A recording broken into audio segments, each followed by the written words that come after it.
มาสบายดีน้องสาว PCP ลาเบิดทุกคนเนาะสบายดีไอ้น้องผู้ที่มีใจมักฮักเกี่ยวกับ PCP เนาะมื้อนี้เป็นมื้อวันเสาร์เนาะต้นเดือนอ่เฮ็ดคลิปรีวิวเนาะ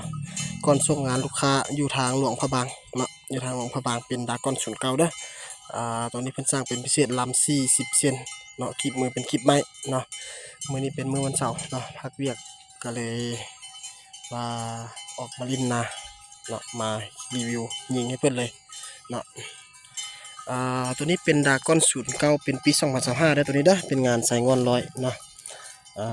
ตัวนี้ราคาแม่น12.5 ล้านเนาะ12.5 ล้านเนาะตัวนี้เป็นโมเดลปี2025เนาะถังเป็นถังคาร์บอนเนาะวาล์วเป็นวาล์วซิเก็ตเนาะเก็บเสียงเป็นเกมเต็กกล้องเป็นกล้อง BSA เนาะคลิปมือเนาะตัวนี้เป็นดำตัดแดงเด้อดำตัดแดงงามค่อนข้างงามเนาะตัวนี้เป็นโมเดล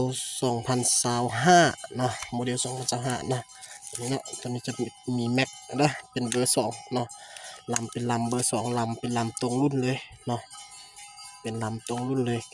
วาเทอร์ดากอนเลยเนาะตัวนี้เราตั้งเลขอยู่10 MPa เลยเนาะเลขอยู่10 MPa เนาะเราลองละเทสแล้วเด้อตัวนี้เด้อมีนกมากินแล้วแหละเนาะเนาะยิงไปเบิดถังนึงเนาะสปริงคอนกาแม่นเฮาคิดเสียแล้วเด้อเฮาตัดมาให้แต่โรงงานสร้างโรงงานตัดมาให้แล้วอัปเกรดให้พร้อมว่าเฮาก็อัปเกรดเป็นแว่น Movia เนาะลูกยางก็เป็นลูกยางคาสไนลอนเนาะโอลิงเป็นโอลิง NBA 09ให้เรียบร้อยแล้วเนาะสปริงหน้าวาล์วสปริงแกนวาล์วเฮาอัปเกรดให้เรียบร้อยเนาะตัวนี้เนาะ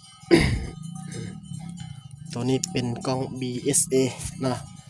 BSA ได้ตัวนี้นะโมเดลงามเนาะ